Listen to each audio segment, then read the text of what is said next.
Okay, I think we're good to go. All right, so I'm going to share my screen. And what we're going to do today is we're going to cover the normal distribution. Now, the normal distribution is just to recap, to kind of explain from last week. So let's find my pen. All right, great. So there were three distributions to be covered in this learning unit. One, the binomial. Okay. The second one we covered was the Poisson. And then the third one is the normal distribution. All right. Now these two we did together because they deal with the discrete random variables. That means when your random variable takes whole numbers like 0, 1, 2, etc. when you're counting something. All right. The normal distribution takes continuous values. So in other words, it deals with a random variable that is continuous. So that means that random variable can take on values like 1.1, 2.2, etc., or 2.35. It can take decimals. And this distribution deals with that type of variable. Okay, so what is the normal distribution? You'd be, if none of you have ever heard of it before, I know it's not, I wouldn't be surprised, but it is actually one of the most important statistical distributions that's used in the real world. So if anyone that actually works with statistics in the real world, they would be using the normal distribution. And why it's so important is because, so remember, you would have covered histograms, right? So I'm going to draw my rough sketch of a histogram here. So here, blocks, that, say something like that, right? Now, if we just, let's say, take another color here, if I just draw a line outlining the edges like that, okay, it's almost like a bell-shaped curve. Now in life, a lot of things actually follow this type of distribution. It follows a bell-shaped curve, right? Like the bigger the samples or the bigger your data is, the more likely it can tend to follow a normal distribution. There are other distributions out there, but the normal distribution has a lot of good properties and that we can use for estimating. So like, for instance, if this histogram was measuring the class mark, or let's say the marks of all quantitative technique students, right, we could find that the distribution is a bell-shaped curve. And what it actually means is that most of your data is centered around here. Most of the people that got marks were around this mark. Let's say this mark range is 70 to 80. You'll find a lot of them getting marks between 70 and 80, and then you get those that get 90 and over, right? There's few of them, but there's also few on the lower end of the spectrum where students scored like, let's say, less than 40 and under. All right, and that's also student marks. It's a lot of things. When you're manufacturing something, okay, if you're looking at the weight of something or whatever you're measuring, if it does follow a normal distribution, then it enables us to provide reliable estimates of what we're trying to measure. So that's what a normal distribution is. It's just this whole what do you call discussion that I just had now about it. It's just to give you an idea of what it is and what it looks like and how you would see it in the real world. But how we do the calculations and the estimations, I'm going to show that to you now. Right. So before we move on, I'm just going to check the chat if there's any questions before I move on. Okay, nothing so far, so let's go back. All right, so let's look at a special variable, and I'm going to write it as z. Okay, and there's a reason why I'm doing that, and I'll get to it in a second. All right, so z follows a normal distribution. So this is how we write it mathematically. It follows a normal distribution as well, right, with a mean of 0 and a standard deviation of 1. Now, what that means, if I do a diagram, this is what it looks like. Okay, yeah, so like I said, it's a bell-shaped curve.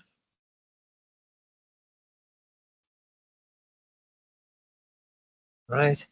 And this peak, the highest point here, right, that's located at 0. That's what the mean is. So that's what the 0 here is telling you. It's telling you that it's centered at 0. Okay, the peak is located at 0. This horizontal axis that I've got here, this is your z values. So your z values go from negative infinity all the way till positive infinity, with 0 being here. That's what this axis is. All right, so the 0 tells us where it's centered, and what the standard deviation is 1 is, it tells us what the width of this is at a certain level. It doesn't matter what the level is now. All you need to know is if you increase this, then this graph gets wider, but it'll still remain centered at 0 if the mean is 0. All right, just remember that. That's what your standard deviation or your sigma tells you. It tells you how wide this distribution is. All right, so we got this random variable z, follows a normal distribution, which is centered at 0, right, and has a standard deviation of 1. Okay, that's what it looks like in the diagram. Okay, so with that, I'm gonna move this. Yeah. Okay. Now, how you find probabilities with regards to Z. So let's say the question asks you for probability. So just ignore the text that I have on top there. I'll get back to it in a second. Let's say you ask to find the probability that Z lies between 0 and, well, let's say 0.7. So that's how we write it mathematically. What we're saying is there's 0, okay? There's 0.7 here. It doesn't have to be accurate, but just a rough sketch. So they're asking you to find the probability that Z lies between these two values. That's what they're asking you to work out. What is the probability that Z lies between 0 and 0.7? Do all of you understand what I just wrote here? What I'm writing here and what we're trying to figure out? We're trying to find the probability that Z lies between these two values. I don't get anything in the chat. I'm just going to assume everyone's okay. All right. I think everyone's on par. Thanks, everyone. I appreciate the feedback. All right, let's get back to it. Now, how you find this probability? Whenever you have to find the probability of Z, what they're actually asking you is to actually find the area between these 2 points. If I'll sketch it in different green, I'll sketch it here. And if you find this area between these two values under that curve, then that is the answer. That's the probability. Okay, this is the probability. This is the answer here. I'm just going to put it here. If you work out this probability, this area, then you've solved this problem. That's pretty much what they're asking you to do. All right. Now, how you find this area is you actually use a table that's given to you. So I'm going to share that with you. This is your textbook, but you are given this table when you're doing your assignments and your exam. Now, what this table tells you is if you look at the top of the table, you'll see it's the same curve that I drew, exactly the same. And it's on the horizontal axis. It's telling you that 0 is the center, and you have some Z value along that axis. So what it's telling you is you can vary Z, and whatever that Z value is that you want to use, you can find the area inside this table. So for instance, if Z was 0.7, like what I was showing you in this question, then if you look along the margin, right on the left, there's your Z values going from 0, 0.1, 0.2, 3, etc., all the way to 0.7 here. There's it here. So there's your 0.7. So what it's telling you, if you want the area from 0 to 0.7, you look for where Z is 0.7 in the table on the boundary, and inside the table is where you'll find the area. Now in the first column, all that's telling you is that your second decimal is 0. So that means if you had 0. If you had 0. Let me do a different color. I know I'm going around about, you know. Okay, so if it was 0.72, right, you go back to our table, and there's 0.7 on the left margin, and your second decimal will be here on the top column, 0.02. So 0.72 is where these two intersect. So there's 0.7 here, and then 0.02 there. So this is where they intersect here. All right, that's how you read the table. But in our problem, this 0.7 is the same thing as having a 0 behind it. That's the same thing. So if you go to your table, where is 0.70? It's here and in the first column. And this value inside the table, that is the green area that I shaded. That's what it's telling you. That's how you find the area using this table. So this green area is 0.258.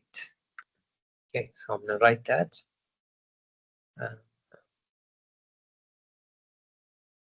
0.258. So that's the answer. So in other words, 25.8%. That's the answer. Does everyone understand how to read this table? Anything? It's very important you understand this. So if you are lost, please, now is the time. Just going to check the chat. Will we ever be asked to draw? Jay, you don't have to. I'll show you why it's handy to sketch it in a second. You don't have to do it accurately, but it helps when you're trying to work out probabilities. But you are not required to sketch it. You don't have to. All right. So let me get back to another instance, right? So now that's 0. Okay, so I did ask you to have your textbook with you. So based on that, okay, what I just showed you, so I just want to make sure everyone's following, okay? Right. If I had to change it to say 0, sorry, I'm going to change this to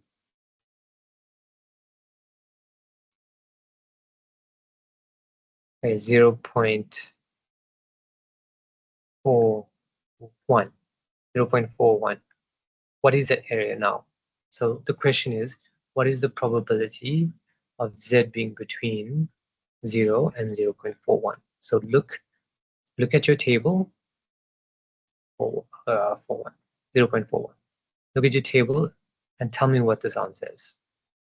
Using the same example I showed you. Okay, so I want the area between 0 and I want the probability of Z being between 0 and 0.41. I will share the table now, just in case. And you can tell me.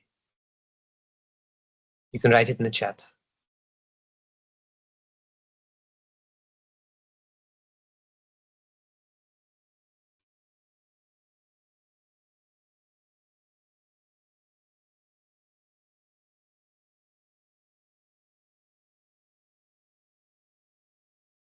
Very good. Yes, everyone's following. Okay, so does everyone get why it's 0.1591? Good? Okay, everyone's okay. But you got to let me know if you're not understanding this, okay? Please. I assume all good. All right. Now, we're going to make it a bit trickier. All right. Now, not that I'm trying to make your life difficult. Let's just say, okay, remove this.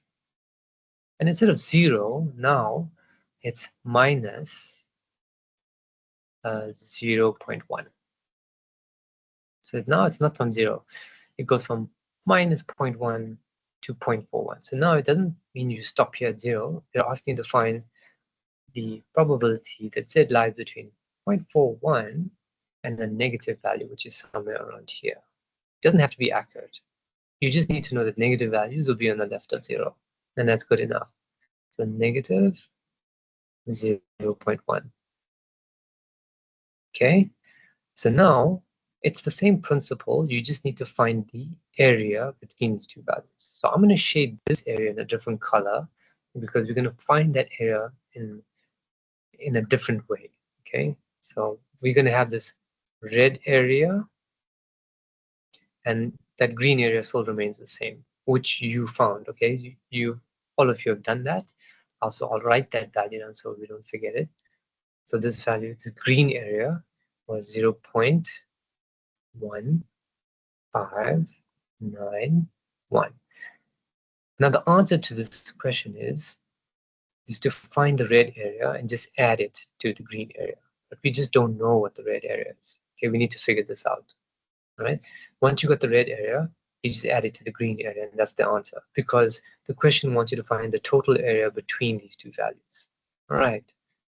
Okay, so before I progress, does everyone understand the method and the reasoning behind it?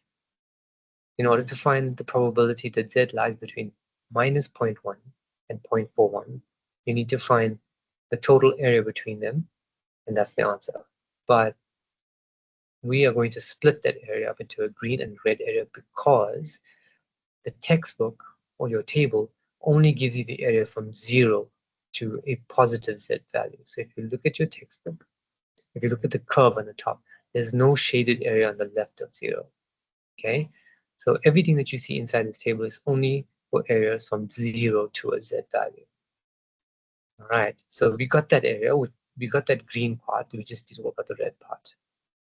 Want to move on? Oh, good. All right, I'm going to go back to the board. Now, how we find this red area is we use a special property of the normal distribution. Now, that special property is, and I'll try and draw it as neat as I can. Okay. Here's your z-axis. Okay, this is your z-axis. It's centered at 0. So we'll sketch our curve.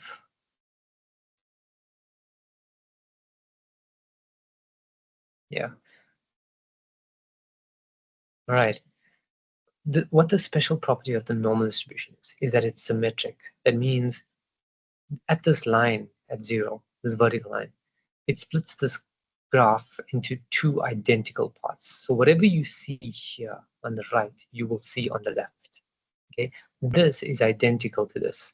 So in other words, mathematically, it's useful because if I had to find the area from 0 to positive 0.1, this area here, right, it would be the same as 0 to negative 0.1.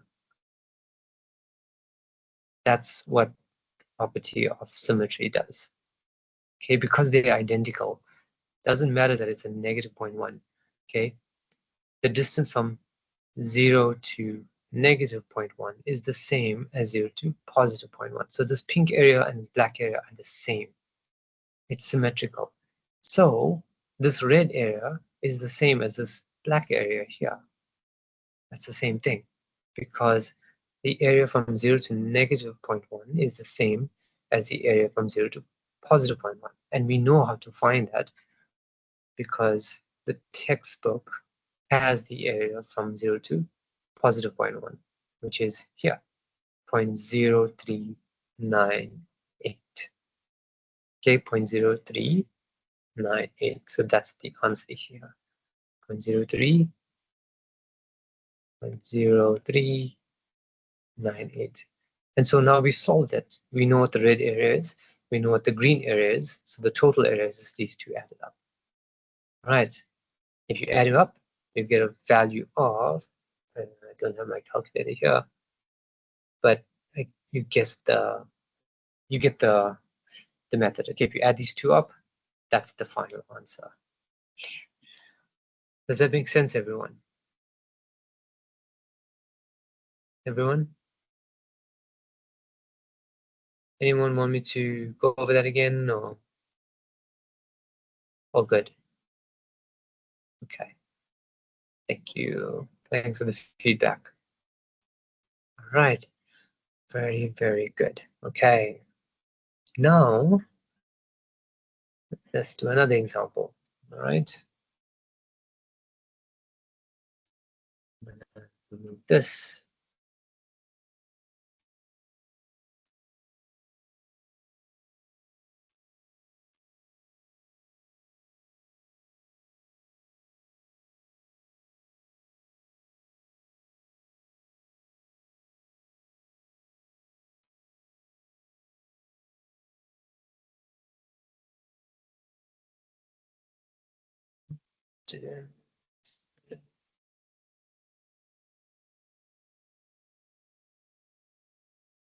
right, and okay. All right, now let's say the question is, what is the probability of Z and Z greater than 0. Let's say 2. Right, and now it's not less than, and there's nothing about 0. It's telling us to find the probability that Z is greater than 0.2. So let's sketch this. And JD, this is to your question why we sketch. Well, why I sketch is so I have an idea what I'm looking for in the textbook when I look at that diagram. So I do it to help me put things in perspective. You don't have to do it, but I'll leave it to you. All right, so there's 0. This is your Z axis. So 0.2, this is a positive value. So obviously it's going to be on the right of 0. So it'll be here, 0.2. And here's our curve, bell-shaped as best I can draw it. It's good enough for me, right? So we think Z greater than 0.2. So Z greater than 0.2 means everything on the right of 0.2 greater than. So that's why we need this area here. It's on the right. Okay, we need to figure out this area. Okay, now if I draw this is symmetry line 0. Remember, your textbook only gives you the area from 0 to a Z value. So your textbook will give you this area, but that's not the area I want. I want the black area. Okay, so how I will work that out is, remember, your Z value goes from minus infinity to positive infinity. Minus infinity to positive infinity. And as you know from probability rules, the probability of anything cannot be more than 1. Okay, so if I take the entire area under this curve, so that means Z going from minus infinity to positive infinity, that entire area under this curve, all I'm saying is, what I'm just writing is just basically saying the area under that entire curve must be 1. That's the maximum it can be, right? That's the total area. But because this graph is symmetrical, that means that 1 has to be split equally on the left of 0 and on the right. So that means the total area on the left, total area must be 0.5, and the total area on this side, the total area has to also be 0.5, because the total area cannot be more than 100%. So 50% must be on the left and 15% must be on the right. So now that I know that, I can get this blue area. And whatever this blue area is, I just subtract it. Let's say this value is, I'll call it x, right? I subtract 0.5 and x, and that'll leave me with the remaining area. That's my answer, right? And that blue area I can get from the textbook. Remember, you can go to your textbook. Remember, we're looking for the area from 0 to 0.2. If you look at our textbook, there's 0.2. Our area is 0.0793. So that's what that x, 0.0793. So this value here is 0.0793. That's what this blue area is. So the black area has to be 0.5 minus that 0.0793.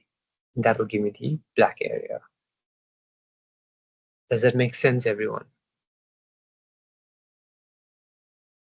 Will the questions in the exam tell us to use the normal distribution, or do we have to know? It will tell you. That's a good question. It will tell you. For this learning unit, they will tell you. We're going to move on to further learning units, and then you won't be told to use a normal distribution, but I'll show you how to know when to determine that. But for this learning unit, or you just need to know that you will be told when it's a normal distribution. Okay, everyone, does that make sense, what I just did in the board so far? All good? Everyone? Going once? Twice. Thank you. Okay, very good. All right, we're doing well, people. We're doing very well. All right. Now that you understand, this is actually the hard part, what you just did. Everything that you kind of did is like the difficult part. And if you got to this, then well done. You understand it. Because the rest of it is actually how we use this in the real world now. And that's what this example that I have on the left is going to do. All right. And this part.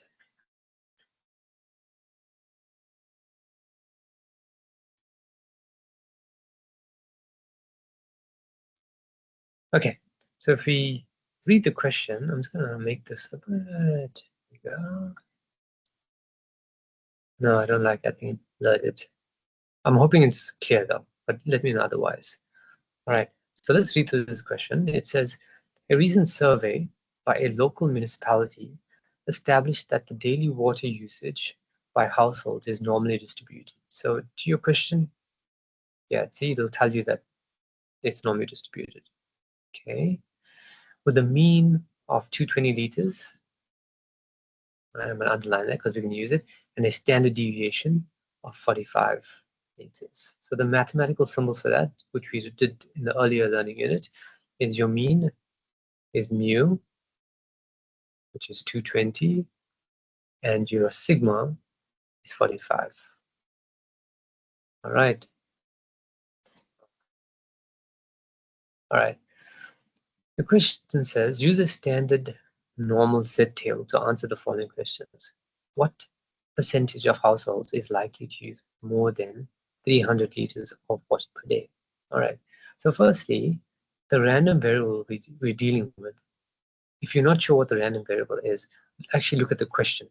And whatever they're they're asking you to measure, or whatever they're quantifying, right? That's the random variable. In other words, look here, they're saying what percentage of households are likely to use more than 300 liters, more than 300. So X is your random variable, and that is water consumption per day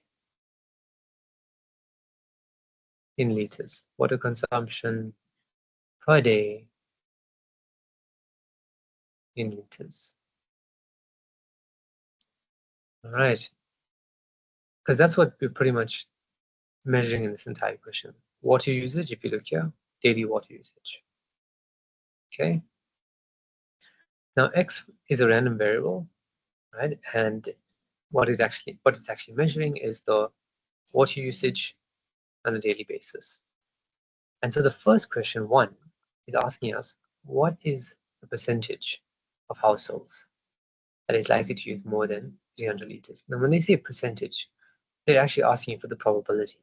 Because if I say, remember, if you say there's a 20% chance that you could lose this game, that 20% is the probability. So they're asking us to work out the probability that X, and they're saying more than, so they're saying the probability that X is more than 300. Does everyone understand what I've written here? Does it make sense to what the question is asking? Or you're not sure about anything? Everyone follow? Thanks, everyone. Okay, all right, cool. Now, they're asking us for X, but everything I've done earlier today or this evening was in terms of Z. Now, X does follow a normal distribution. You can see they tell us that in the text. And they say the mean is 220. So what then? This normal distribution is X, and it's not Z, okay? It's X, so I'm going to write it as X. Now, where this X is centered is not at 0. It's centered at 220. That's the mean, 220. All right, and here's our curve. I'll draw it like this.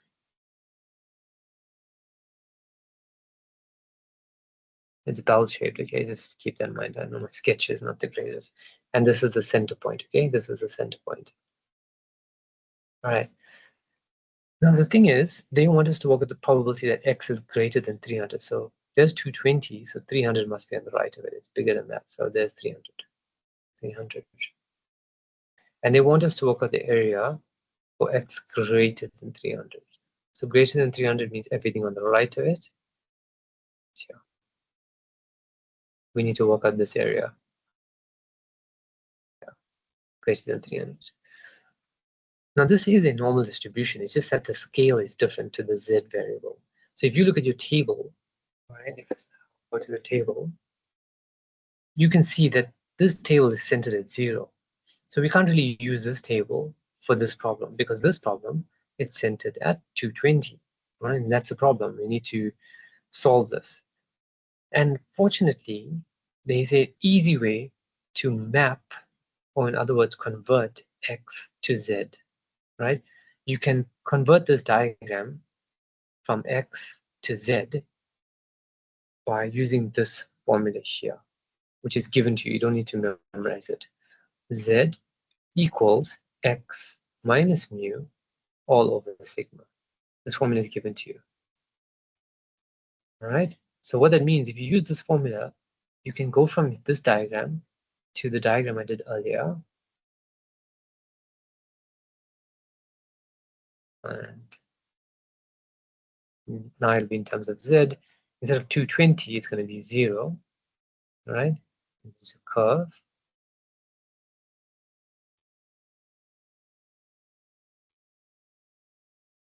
But instead of 220, instead of the mean of 220, you're going to have a 0 as the mean. And instead of 300, well, the equivalent value or the equivalent z value of 300, right, is simply just using this formula here that I just wrote. So in other words, x is 300, you plug in 300 here. Your mu is 220, you plug in 220, and your sigma is 45. So you put all those values into the equation, and you'll get a z value of, I'll tell you now, I think it's 1.78, but someone can just do it with a calculator and confirm it for me, please. If you do that, plug all those values into the equation, you get a value of 1.78. That's the equivalent z value. So in other words, instead of finding the area on the right of 300 for x, it's the same thing as finding the area of z beyond z equals to 1.78. So everything on the right of z equals to 1.78 is going to be the same thing as what we're trying to work out here. And we can use our table now because now we've converted it to z. And if you do that, I think you'll get a value of, I wrote it somewhere, 0.0375. So now your answer is, so in other words, let's write this part here again. So instead of x, it's now z greater than 1.78. And that is equal to, using your table, 0.03, somewhere around this value. Good. And check the chat. Yes, thank you. Thank you. Everyone, does that make sense? Can you please explain why x is 300? Ah, okay. Then let's go back there.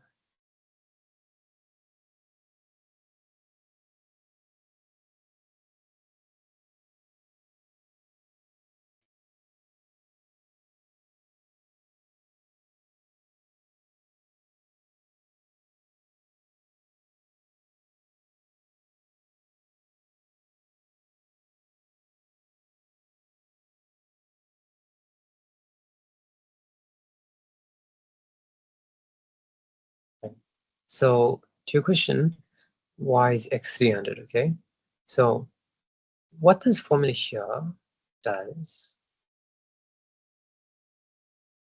is if you give it any x value, you get the equivalent z value. So for instance, if x is 220 and I want the z value, then I put in 220 for x, right? So it's, think of it as a function. Every time I want the equivalent z value for a specific x, I put that x into the formula. Now the mu doesn't change. The mu is always going to be 220. So instead of writing mu now, I'm going to write 220 because that remains fixed. Okay, that's 220. And the sigma is always going to be 45. So instead of writing sigma, I'm going to write 45 there.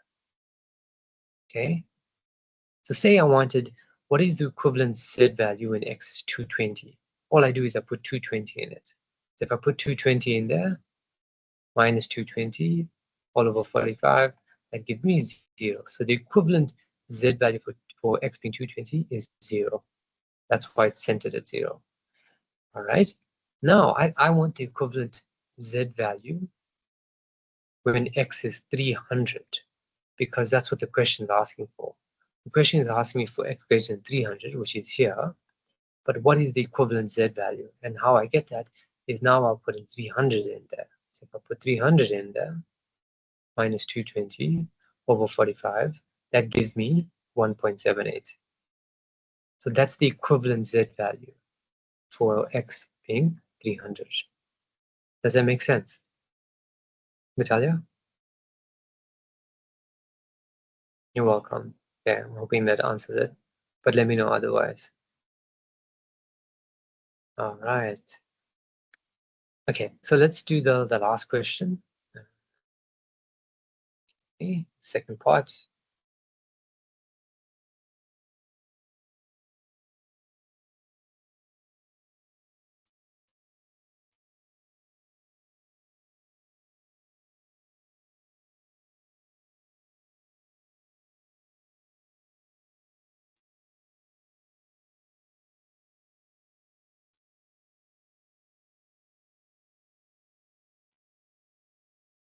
Okay.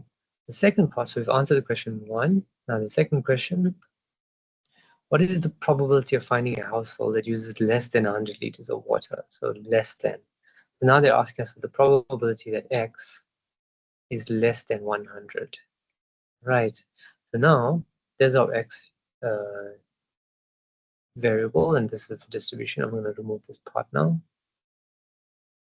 So yeah, remember this is centered at 220, but 100 is on the left of 220 because it's less than 220. So 100 is somewhere here. And they're saying probability of X less than 100. So it means everything on the left of 100, less than 100 is here. Okay. So what we need to do now is get our equivalent Z curve below it. Yeah, like this. Okay, so there's our Z axis. The equivalent of 220 is 0. That's where it's centered. And here's our curve here. And so we want the equivalent Z value when X is 100. What is that equivalent value? All right. So we use the formula Z equals X minus mu, which is 220, all over sigma, which is 45. So now our X is 100. So if you want the equivalent Z value, you plug in 100 here, and you get minus 120 over 45 in a second. Minus 120 over 45. That should give me minus 2.67. All right, cool. Yeah, so that gives you minus 2.67. So that's the equivalent Z value here, minus 2.67. There we go. So now we need to find the area where Z is less than minus 2.67. Okay. That's what we need to find. We need to find this area. And you know how to do this now. Okay, so this becomes, it's no longer X, it's probability of Z less than minus 2.67. All right, and we do this in our table. Now remember, we can find the area from 0 to a value. So let me just sketch this here. I'll put this in a different color. We can get this area. Okay, but because we can get the area from 0 to a value, right? Remember, it's just its positive counterpart. So it's 0 to positive 0.267.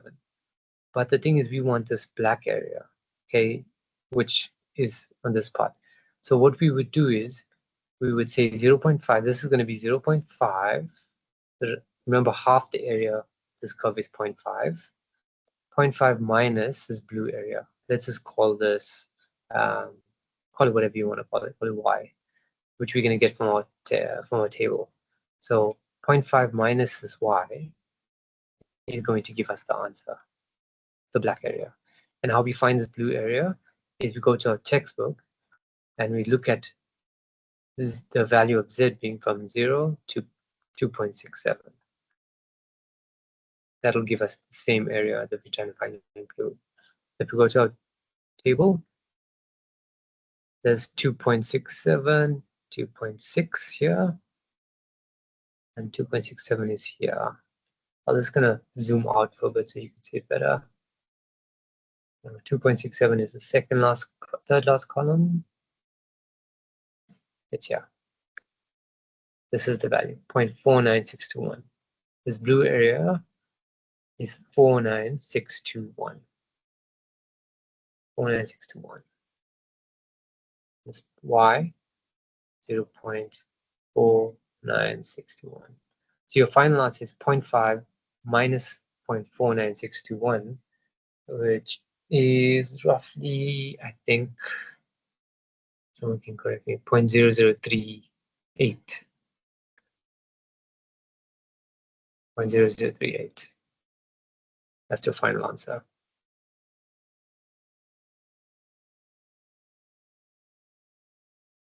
Everyone, all good? Did I lose anyone? All good. Austin, you sorted it. Okay, everyone all good? That's pretty much what I wanted to cover today. Let me know if anything's unclear. And that's pretty much the normal distribution. So it's just very important that you understand how to use that table in the back of your book and how to find the areas under the curve, because the areas under the curve are the probabilities. Okay, that's it for me this evening. Everyone happy? All good? Anything unclear? Let's final answer this.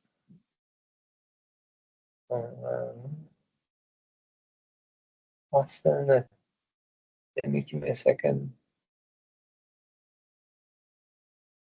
Yeah, I've got an old edition textbook, so my page is not going to be the same. Give me a second. First question. The first question, probability of x greater than 300. Okay, I think it was 0.0375. I think it was that. You can double check it.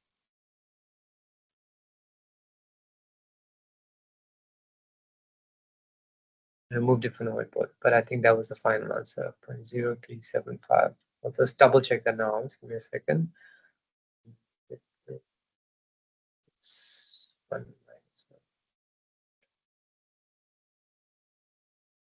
Yeah, 0.0375. Hey, does that answer your question?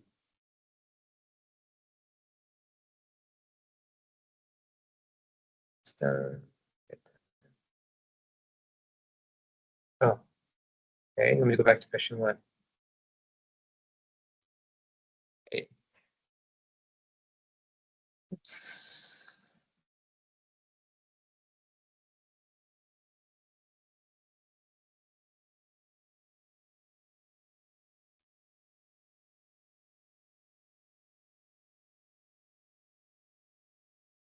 So I'm using Excel, so the decimals might be slightly off to your textbook, but it's not, it shouldn't be a big difference. Okay, so let's go back to that, and we'll use the table this time to get the answer.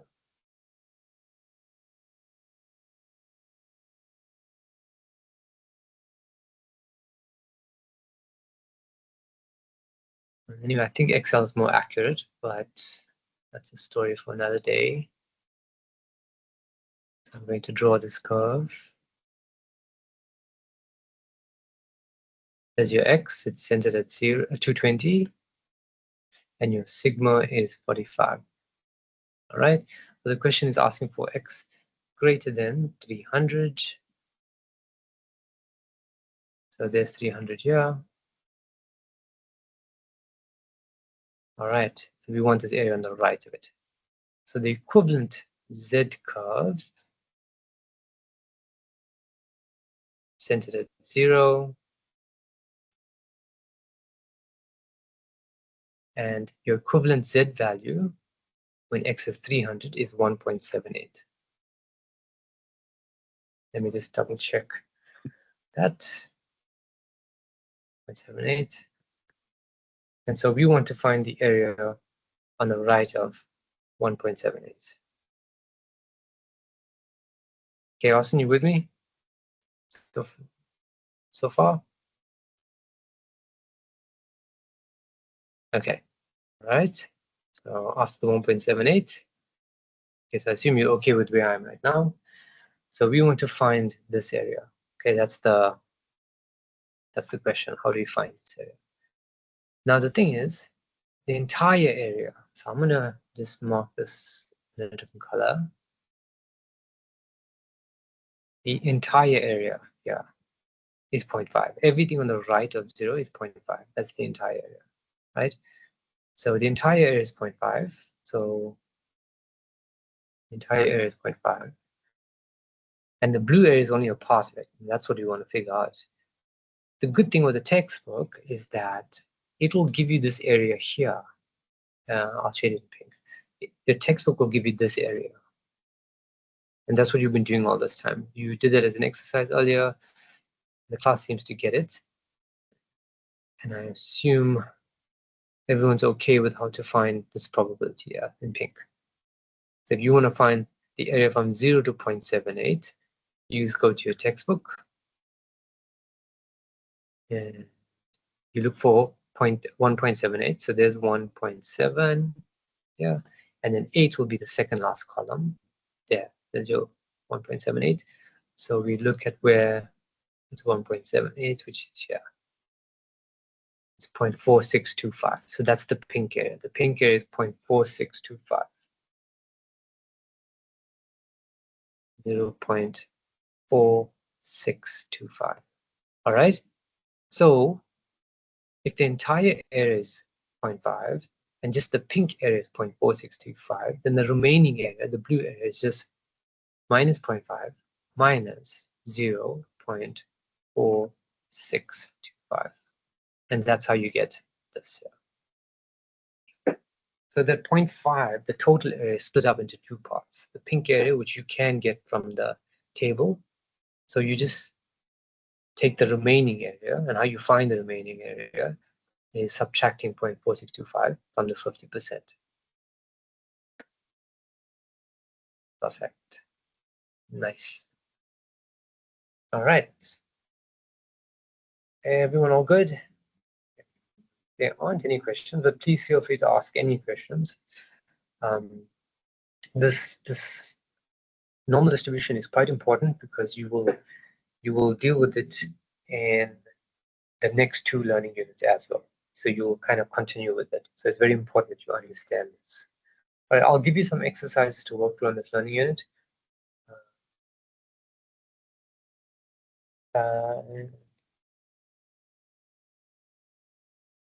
I don't remember some of your, I can't pronounce your name.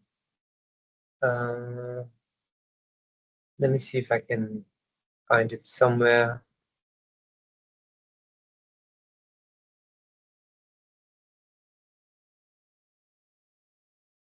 I think it is 0.0038. 0.0038. That was for the second question. Second question.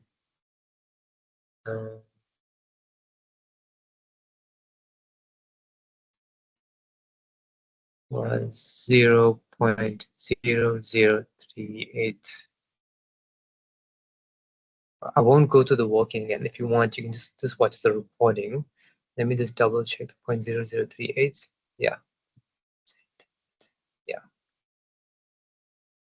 Yeah, that's, you just converted it to a percent. It's the same thing. I gave it to you in a decimal form. So you multiply it by 100 and you put the percent sign.